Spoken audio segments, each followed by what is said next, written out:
occasionally uncomfortable making. I will stay after in the sanctuary if anyone wants to talk a little bit more. This is also raises a lot of different issues that I can only sort of touch on. So if you're interested in further discussion, I'll be here. There's also going to be a sign-up sheet. I don't know if it's out in, is it out in the sanctuary or in here? It's in here. Okay, I'll have a sign-up sheet. If anyone is interested in having further conversations about the book I'm talking about the issues that are raised, or about how we can work together as a congregation for follow-up, you can leave your name and email address and we will contact you. So every now and again, you read a book that shakes you up a little bit, that opens your eyes and knocks you off center. And for me, The New Jim Crow by Michelle Alexander is one of those books. The New Jim Crow is the Unitarian Universalist Association's Common Read for 2012-2013. Meaning it was chosen, well really it was nominated by UU congregations and chosen by a committee of the UUA as being worthy of special study by all Unitarian Universalist congregations for that year. It's a powerful book with a difficult thesis, and I admit I'm still absorbing it. So today's sermon might be a little rawer or a little more unpolished than I would like. I hope you will forgive me for that. But given the events of the last few months, from Trayvon Martin to the overthrow of the Voting Rights Act to recent changes with Stop and Frisk, I wanted to start talking about the issues it raises now, because I think it's timely to do so, even if I can't talk with perfect clarity. So let me start by giving you Michelle Alexander's thesis, which is really one part sociological and one part current events. The sociological part is that in American history, when one form of racial control or one racial order is overthrown, because the underlying racism is never addressed and never healed, ultimately that order reasserts itself.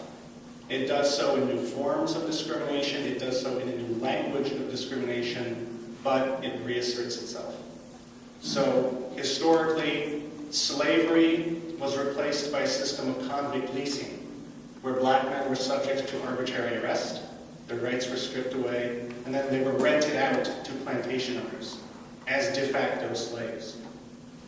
Reconstruction put an end to that, but after Reconstruction, the Jim Crow asserted itself, and black people were subjected to legal discrimination and segregation. Now, the current events part of her thesis relates to the title of the book. The highly racially discriminatory prosecution of the war on drugs, supposedly colorblind, has resulted in the mass incarceration of people of color. This mass incarceration has created a de facto racial caste system. By classifying large numbers of black men as felons, it has stripped away their legal rights as citizens. Subjecting them to many of the old forms of discrimination it would now be illegal to subject them to because of their race. They can be subjected to it because they are felons. The result, she says, is a technically colorblind system whose chief effect is to perpetuate racial dominance by white people and to reassert the old racial order in this country. She writes, an extraordinary percentage of black men in the United States are legally barred from voting today, just as they have been throughout most of American history. They are also subject to legalized discrimination in employment, housing, education, public benefits, and jury service, just as their parents, grandparents, and great-grandparents were. Just as Jim Crow served to enforce black subjugation after the end of slavery, so does the system of mass incarceration today serve to enforce black subjugation after the end of Jim Crow. Hence her title, The New Jim Crow. Now, the policies leading us to this place, she notes, are not a conscious plot by white people. It's not a conspiracy. It doesn't function that way. But racism does drive these policies through and through. And they were initiated out of a coded appeal to conscious racism. They're carried out with unconscious racism. And she says they are sustained over time through a sort of general apathy in the white population to the suffering of black people. So it's a disturbing thesis. And I'm going to start by throwing out some numbers regarding incarceration and race in America. I'm trying not to make this too number heavy, but you have to have some numbers to understand this story. In 1972, fewer than 350,000 people were being held in prisons and jails all across America. Today, 2.2 million people are in prison or jail, and more than 7 million are under some form of correctional control, meaning prison, jail, probation, parole. America is the most incarcerated nation in the world. We lock people up at a rate 6 to 10 times higher than any other industrialized nation. And that penchant for imprisonment does not impact white and black people equally. It's not even close. In 2006, 1 in every 14 black men was behind bars, compared with 1 in 106 white men. For young black men, it's worse, 1 in 9. We imprison more black people today in America than South Africa at the height of apartheid. In some cities, more than half of all young adult black men are under some form of correctional control.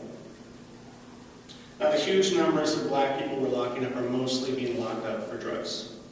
There are, without a doubt, violent people in prison who belong in prison, but violent crime has not driven the explosive growth in the prison population.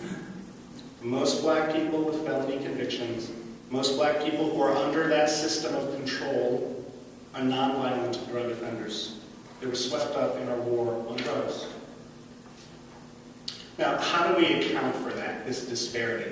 As a society, when we talk about this and try to make this comprehensible, what are the kinds of things we say in our national dialogue? Do we talk about socioeconomic causes like lack of economic opportunity, bad schools, and so on, which causes them to disproportionately commit crime? Do we talk about the breakdown of the family, as Senator Daniel Patrick Moynihan has talked? Is it some cultural pathology? As Bill Cosby said, the lower economic people are not holding up to their end. Young black people have to relearn shame and start behaving themselves. Is it rap music? Michelle Alexander argues that the reason is simpler than that. There are highly disproportionate numbers of black men in prison today, primarily because we, as a society, have decided to arrest and imprison black men. That's it. They're in prison because we have decided that these are the people who will be in prison. So let's talk just a bit about the evolution of the drug war. Very high level. There's a lot more information in her book. After desegregation and the gains of the civil rights movement, Alexander argues, and this is pretty well documented, that politicians from both political parties reached out to disaffected white voters by switching from outright appeals to racism, which you couldn't do anymore, to the use of code words that were technically not about race, but everyone understood we're talking about race. Right? The Republicans did it first as part of their famous Southern strategy, and then later it was imitated by the Democrats who wanted to get the same group and were terrified of being labeled as soft on crime. One of those code words was that let's get tough on crime, and then in particular, let's get tough on drugs. This was not a popular movement. This was not a grassroots movement. This was a top-down movement. In 1982, when Reagan officially declared his war on drugs, Alexander reports that less than 2% of Americans viewed drugs as the #1 threat facing America. Nonetheless, the drug war was declared also several years before, not after, but before the crack epidemic became a problem in American cities. One consequence of which was that when the crack epidemic did happen, we had already adopted a paradigm of military response. So instead of reaching out to those people with counseling, with medical treatment, with social services, we reached out to them with military equipment. And that military response was well funded. Federal drug war budgets exploded 10 times or more in just a few short years. States were offered in on the cash if they would get with the program. And the lure of that federal drug money was irresistible to state and local police authorities. And it reordered their priorities, and it created perverse incentives for them. Now, supposedly, the war on drugs was aimed at the kingpins, right? The ruthless killers, the gangland leaders, the worst of the worst. But the logic of the system was that if you wanted the federal funds to keep flowing, you had to score lots of arrests so that you would look good. And it turns out, kingpins are really hard to find, and they're really hard to arrest. But low-level dealers in poor neighborhoods are not hard to find, and they're not hard to arrest. So, in pursuit of dealers, because we had this national crisis going on, the courts were extremely accommodating, police were giving amazingly broad latitude to stop and search civilians. And this allowed police to profile likely drug users and dealers at their own discretion. And this is where unconscious racism really begins to drive the outcome. First, conscious racism, using code words to go after disaffected voters. Now, unconscious racism, deriving the kinds of decisions that are made about how we're going to prosecute this war. Okay, some statistics that just made the news. You may have seen them about New York's Stop and Frisk program.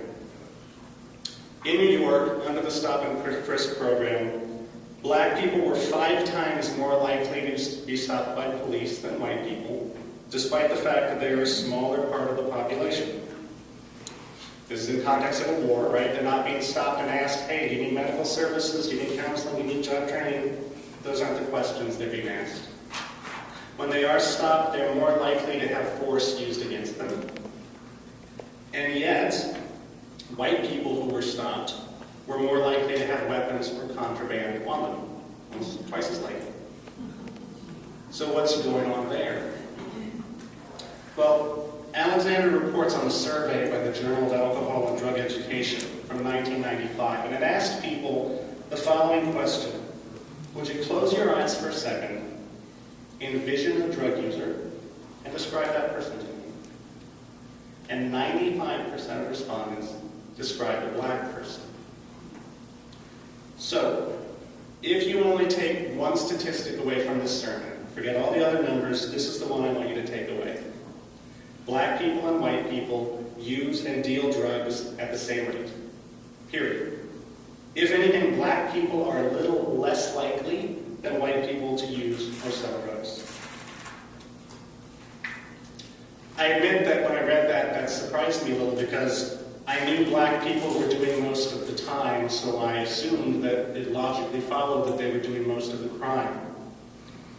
I generally try and sort of check on statistics that I throw out in these sermons, find multiple sources, so I did a bunch of Googling around. And it's not in dispute.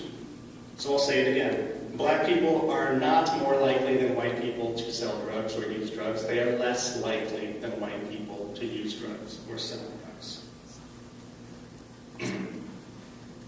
Now, as it turns out, there are a lot of Americans in general using drugs and selling drugs. At any given time, about 10% of the population is violating some drug law, right? And over their lifetime, the majority of Americans, meaning more than half, will violate at some point in their life a drug law. That doesn't mean heroin, of course. It's marijuana, prescription painkillers, Ritalin on college campuses, what have you. But when it comes to drugs, we're kind of a naughty country, it turns out. We take a lot of drugs. We deal a lot of drugs. And white people are dealing their fair share. Michelle Alexander dryly notes that drug markets are just as segregated as the rest of society. Where do whites get their illegal drugs, she asks. Do they all drive down to the ghetto to purchase them from the street corner? No. Whites buy and sell drugs to white people. Black people buy drugs from black people. College students buy drugs from college students. The notion that most illegal drug use and sales happens in the ghetto is pure fiction. It's going on all over the place. So, if we could prosecute the war on drugs with perfect efficiency, imagine that for a second.